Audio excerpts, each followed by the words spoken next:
Bonjour tout le monde. Merci d'être présent aujourd'hui là, pour ce colloque qui fut très plaisant d'organiser avec l'équipe du CREGES que j'ai toujours beaucoup de bonheur à côtoyer.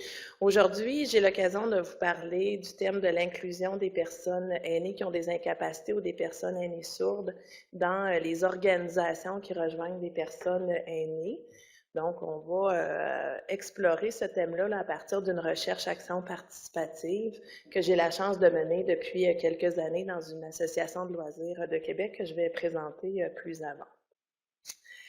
Je voulais faire une petite introduction sémantique, donc se questionner sur, quand j'évoque le terme personnes qui ont des incapacités, pourquoi j'utilise ce terme-là. Il y a aussi personnes sourdes, mais je vais me concentrer là, sur la notion d'incapacité. C'est un terme qui est ancré dans un modèle qui s'appelle le modèle du développement humain, processus de production du handicap, là, qui a été développé par Patrick Fougerola. C'est une personne très inspirante et évidemment essentielle là, dans le champ du handicap au Québec. Ce que ça veut dire avoir des incapacités, c'est avoir de la difficulté à accomplir une activité physique et mentale. Dans l'enquête canadienne sur l'incapacité, on va mesurer l'incapacité en demandant aux gens à quelle fréquence ils éprouvent des limitations à réaliser leurs activités quotidiennes en raison d'une condition physique ou mentale de longue durée. Il y a des niveaux d'incapacité, puis on évoque différents types là, de limitations sur le plan de la vision, de l'ouïe, de la mobilité, aussi des fonctions cognitives, etc., etc. Pourquoi je prends le temps d'évoquer cette discussion-là, là, qui est plus de l'ordre terminologique? C'est parce que là, vous avez une version éminemment simplifiée du modèle du processus de production du handicap. C'est parce qu'avoir des incapacités, ça se situe dans les facteurs personnels d'une personne. Mais c'est pas déterminant du niveau du potentiel de participation sociale des personnes. Ça fait partie de leur réalité, comme leur histoire de vie, des facteurs d'ordre identitaire.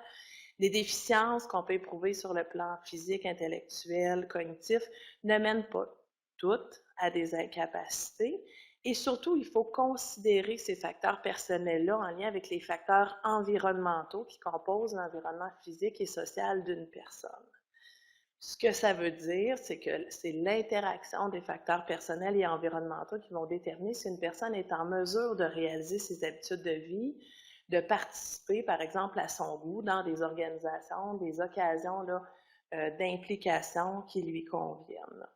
Ce que ça implique, évidemment, c'est que nous, j'ai un nous très inclusif aujourd'hui, toutes les personnes qui travaillons, nous impliquons, faisons de la recherche auprès des personnes aînées sourdes ou qui ont des incapacités, on a un rôle à jouer par rapport à leur pleine participation sociale.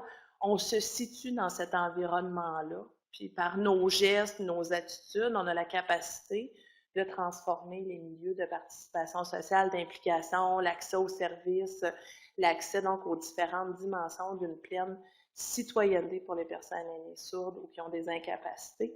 Donc, je trouvais essentiel de situer là, cette dimension-là de mon travail, puis de notre engagement, j'imagine, partagé à l'égard de cette question-là.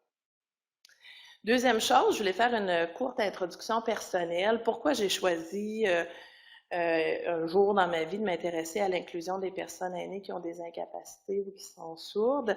C'est en raison d'un premier projet de recherche là, que j'ai fait qui nous a permis, avec une gang de personnes qui vieillissent avec des incapacités, de produire un projet qui s'appelle le projet Photoroman, qui est disponible d'ailleurs sur le site du Carrefour familial des personnes handicapées.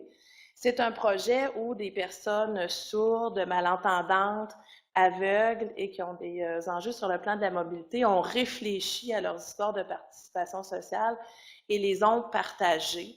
Donc, comment on peut participer socialement quand on vit avec des incapacités?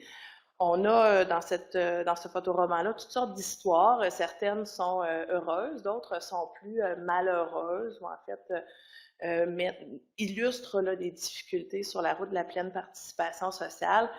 Comme ici, quand Lise racontait dans le photoroman qu'elle a souhaité faire du bénévolat dans une organisation rejoignant des aînés, mais que le fait qu'elle soit malentendante en a empêché parce que c'était difficile d'octroyer des accommodations, qui étaient somme toute simples, mais le milieu ne s'attendait pas à recevoir des personnes qui pouvaient vivre avec cette condition-là. J'en profite pour mentionner aussi que dans le cadre du projet, de nombreuses personnes ont expliqué longuement qu'avoir des incapacités, ça peut amener à vieillir, plus rapidement que d'autres personnes.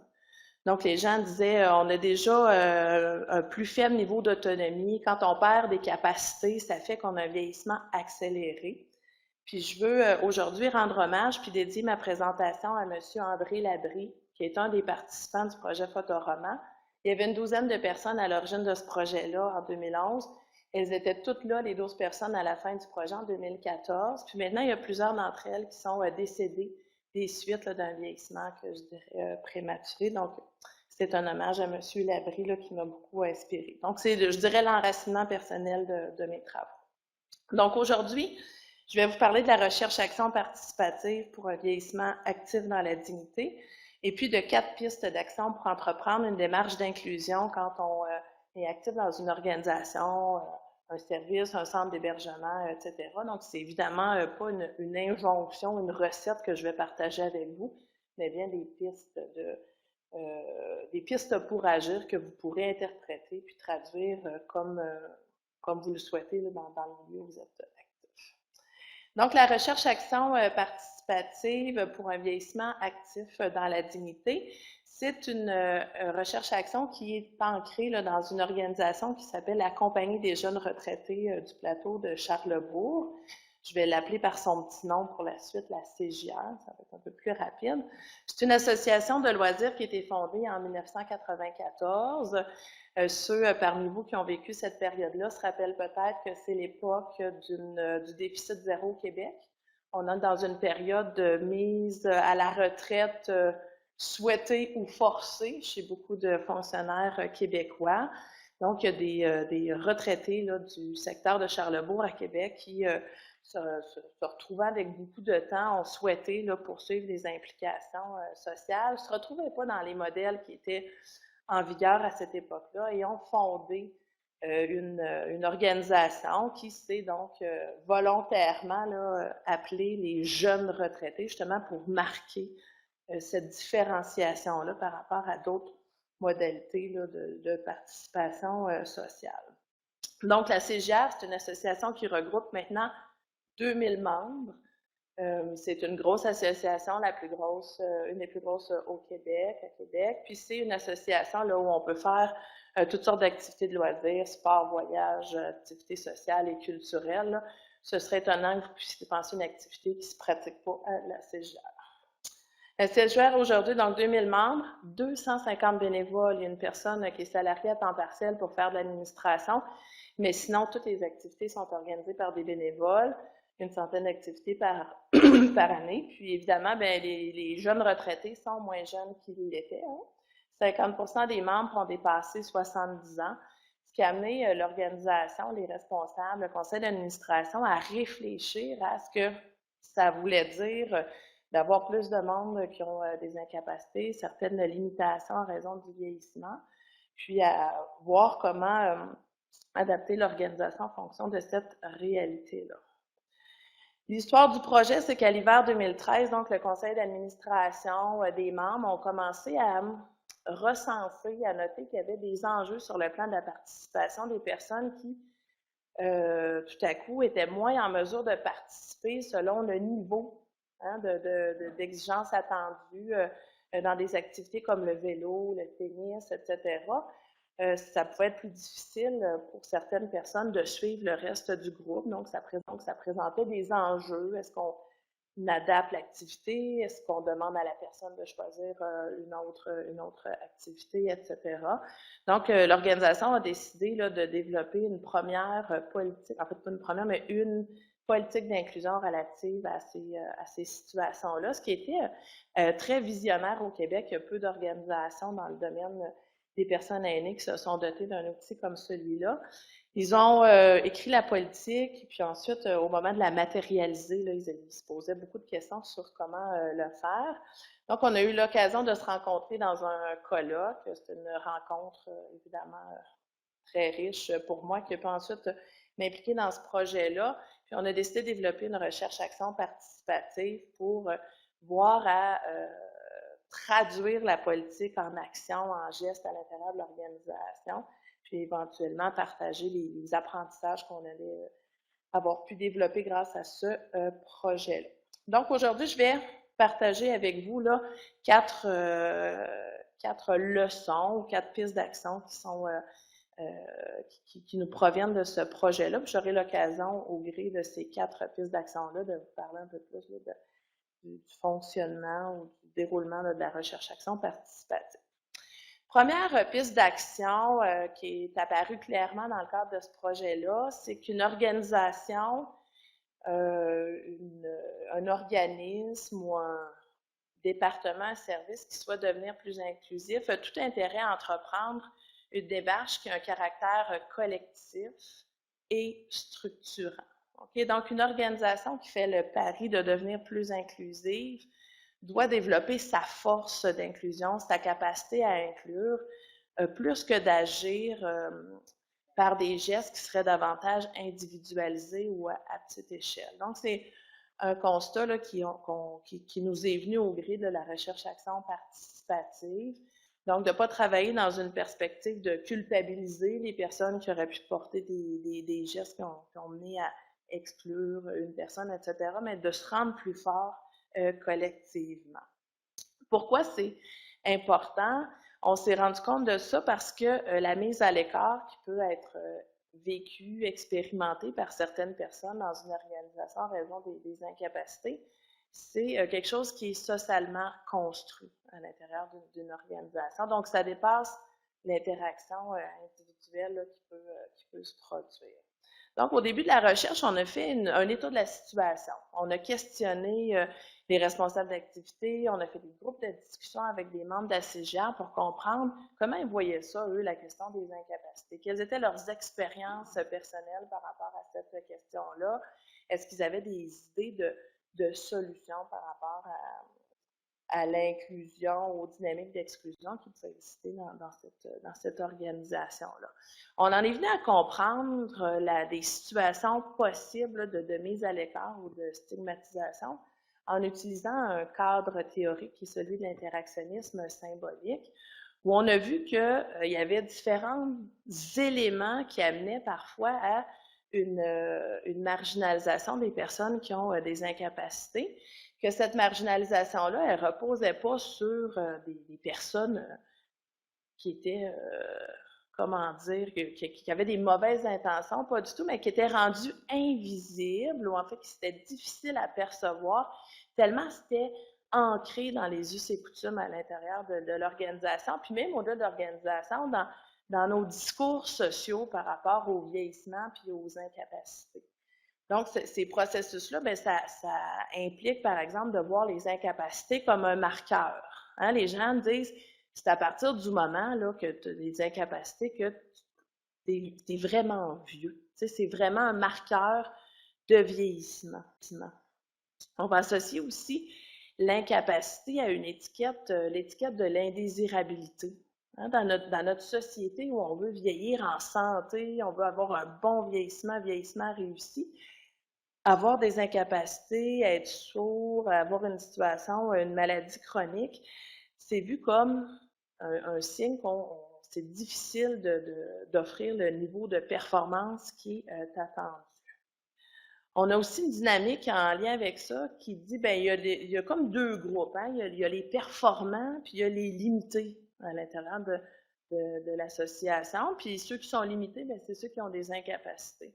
C'est pas du tout propre, ça, aux organisations de personnes aînées. On pourrait se questionner sur les discours médiatiques en lien avec le vieillissement. Puis il y a d'autres chercheurs comme moi qui ont fait l'exercice, puis se sont rendus compte que les images, puis les articles sur le vieillissement dans les journaux sont très dichotomiques. Hein? On a les articles qui portent sur ceux qui vieillissent bien, hein, des aînés marathoniens, qui font du yoga, puis qui sont très performants. Puis de l'autre côté, on a les images associées plus au déclin des aînés grabataires qui sont victimes de négligence dans les CHSLD, etc. Puis entre les deux, l'inventaire, je dirais, des images du vieillissement est assez réduit. Puis bon, le fait là, de considérer le handicap, les incapacités comme une nuisance, bien, ça peut justifier une mise à la marge de certaines personnes qui sont plus capables de fournir ce qu'on aimerait qu'ils fournissent comme un niveau de participation. Donc, on a publié quelques articles sur le sujet. J'en ai fait un résumé là, aujourd'hui. Ce que ça amène quand quelqu'un sent là, qu'elle ne participe plus de la bonne façon, qu'elle est moins bienvenue dans une organisation, ça peut amener à... puis c'est une marginalisation qui n'est pas officielle, hein, évidemment. On ne le rend pas nécessairement très visible, mais ça peut amener les gens à prendre des précautions dans les associations pour ne pas être repérés. Combien de personnes j'ai rencontrées qui me disent ben je laisse mon aide auditive à la maison, mon déambulateur ou je cache tout ça, etc. pour passer inaperçu. Dans le cadre du projet, d'ailleurs, plusieurs personnes ont fait un dévoilement à un moment donné, sont sorties du placard des incapacités en disant ben je vais le dire, je vais l'admettre, puis je vais me sentir plus confortable de vivre avec cette réalité-là. On s'attend aussi parfois à ce que les gens montrent du savoir-vivre, c'est-à-dire d'avoir la politesse de se retirer au bon moment. Les gens nous disent, en tout cas, moi, quand je serai plus capable de participer, ben, je vais rester chez nous. T'sais, on s'attend à ce que les gens se retirent. Cependant, ben, ça amène les personnes concernées à voir rétrécir leur latitude d'action, leur champ social d'implication. Avec des personnes qui nous ont dit, ben c'est pour ça que je veux pas m'imposer non plus.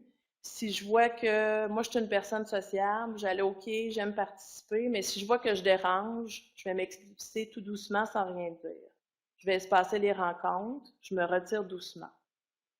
Le problème, c'est une personne qui parlait des gens qui sont plus vite que lui, disons. C'est pas qu'il soit bon, j'ai pas de problème avec quelqu'un qui est bon.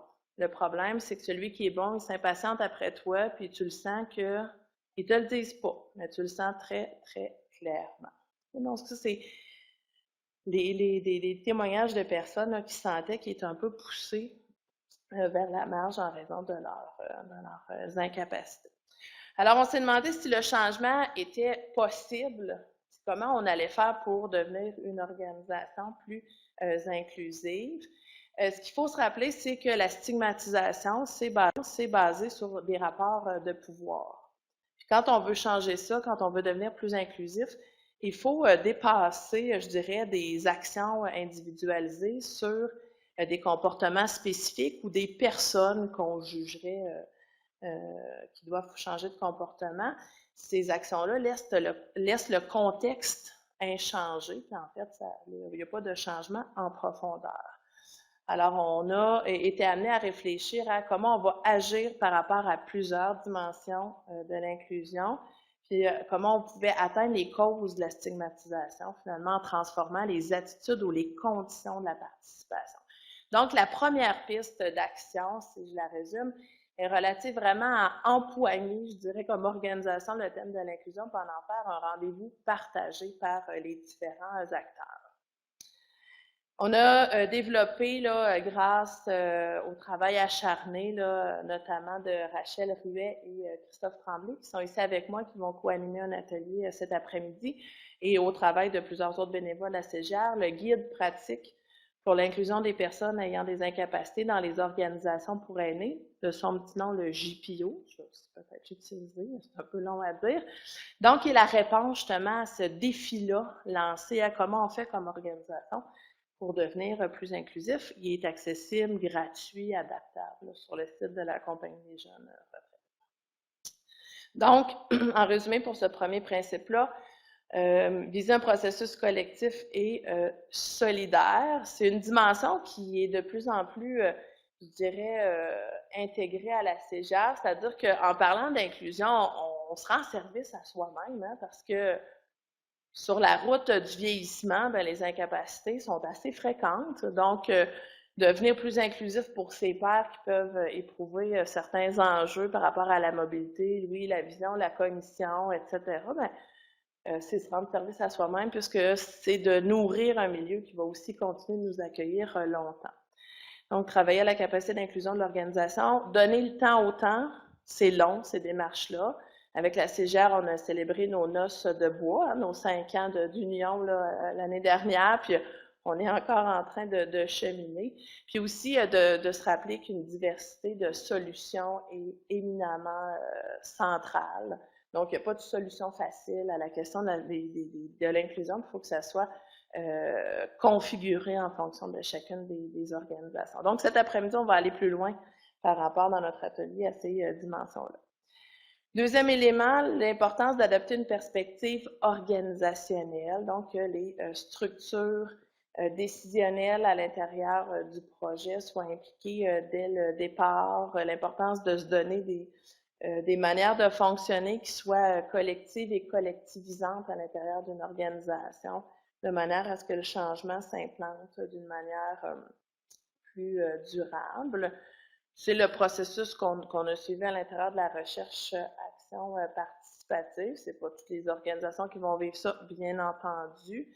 Mais l'idée, c'est qu'à différents moments, c'est important de faire jalonner le processus de moments de mobilisation des connaissances, d'information, de sensibilisation, puisque quand on réfère à un changement de mentalité, changement de pratique, c'est important que les différentes étapes d'une démarche de changement soient accompagnées d'activités de communication.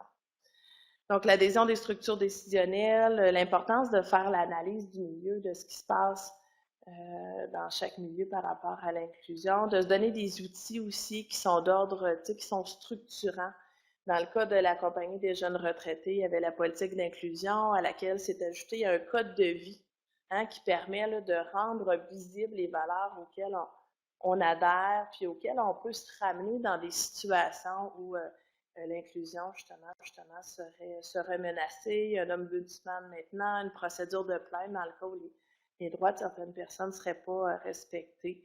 Il y a eu des adaptations de la programmation en lien avec le projet. On a développé aussi des collaborations, des partenariats avec des gens susceptibles de nous aider à mieux rejoindre, mieux répondre aux besoins de certaines personnes qui ont des incapacités. La stratégie de communication, là, j'en ai déjà parlé. Troisième élément que je trouve important de mentionner puis qui fait partie là, de notre guide pratique, c'est la sensibilisation aux différents visages de l'intersection vieillissement et handicap. Les incapacités aujourd'hui, c'est vraiment un angle mort des politiques du vieillissement. Les politiques du vieillissement qui, depuis le début des années 2000, célèbrent des notions comme la santé, l'activité, la productivité, les modèles du vieillissement actif réussis en santé sont prédominants actuellement dans le domaine du vieillissement. C'est un changement qui, en termes historiques, est quand même abrupt. On est passé entre 82 et 2002 là, de discours autour du déclin et de la dépendance à ces discours plus triomphalistes, je dirais, par rapport au vieillissement, ce qui n'est pas mauvais en soi, bien entendu. On va être content de célébrer le rôle social des personnes aînées, leur participation sociale, mais ce qui peut aller avec certaines normes par rapport à ce que c'est un bon vieillissement qui ne sont pas toujours compatibles sur le plan des discours avec les situations d'incapacité. C'est très clair dans les politiques québécoises du vieillissement. Les premières ont été développées en 2005. Donc, on parle très peu de la diversité des trajectoires de vieillissement et notamment des situations d'incapacité.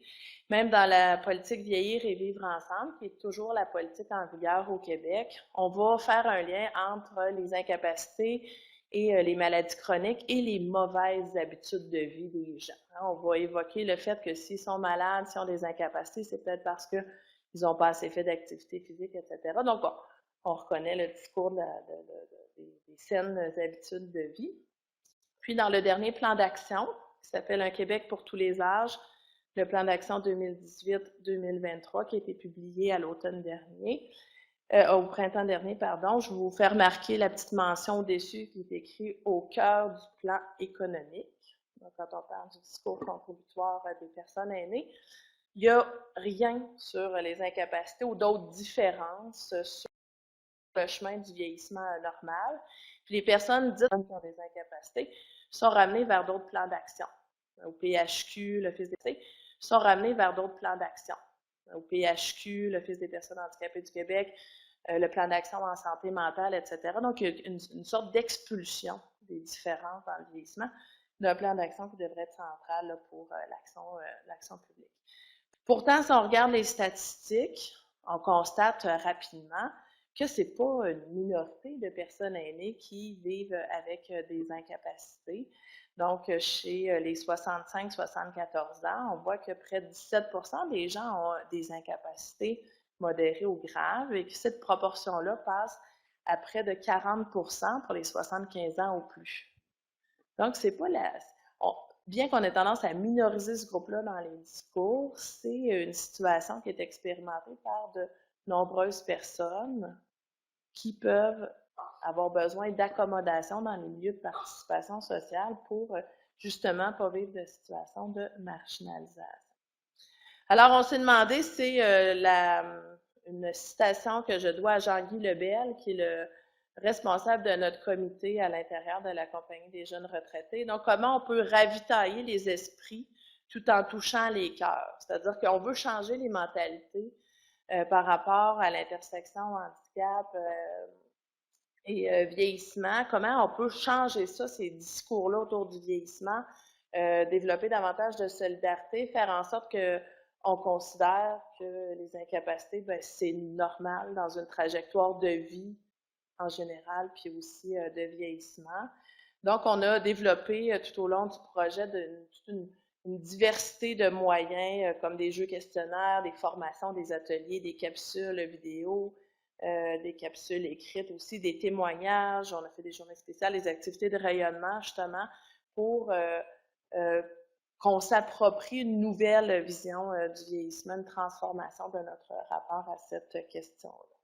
J'avais une capsule à vous partager, j'aurais pas le temps de la partager, je trouvais moyen de la laisser dans la journée. J'en profite pour dire que sur le site de la Compagnie des jeunes retraités, là, il y a plusieurs capsules qui présentent notamment la situation de personnes qui ont des incapacités, qui témoignent de l'importance d'adapter les activités pour leur permettre de continuer à participer à leurs beaux activités de l'organisation.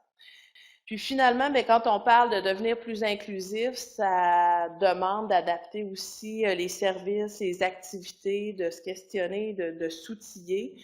Donc, ça ne va pas de soi. C'est pour ça que dans le guide pratique, il y a de nombreux outils qui peuvent être utilisés dans une perspective d'accessibilité universelle. Hein, on l'a souvent dit, quand on travaille à l'accessibilité universelle, on n'aide pas juste des individus, hein, on aide un groupe, des personnes qui vivent différentes situations à pleinement participer aux activités d'une organisation. Donc, on va trouver dans ces outils-là comment on peut faire un plan d'action vers plus d'inclusion, des aides-mémoires pour se rappeler des éléments importants à considérer quand on va être le plus inclusif possible quand on organise un événement.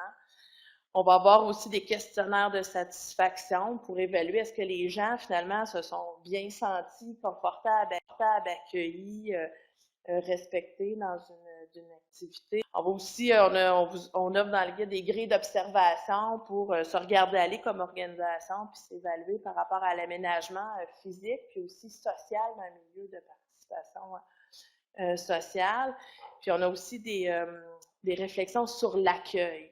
Hein, qui est vraiment un nerf de la guerre, on l'a constaté, surtout dans une organisation où il y a des milliers de personnes, là, la question de l'accueil est centrale, puis ça ne sert pas juste le confort des personnes sourdes ou qui ont des incapacités, mais tout le monde, parce que, ben, je le fais dire, puis je me le fais dire souvent en parlant de participation sociale des personnes aînées, que dans une organisation, des fois, il y a des sous-groupes, des clics, etc., puis que se rappeler de l'importance de l'accueil, ben, c'est utile à tout le monde. À venir, donc, on est en train de développer là, des actions de formation par rapport à l'utilisation du JPO. Donc, on est en train de monter une formation numérique qui devrait être en mesure de se promener partout au Québec éventuellement. Puis on aimerait développer des ateliers de formation humains aussi de façon à introduire la formation.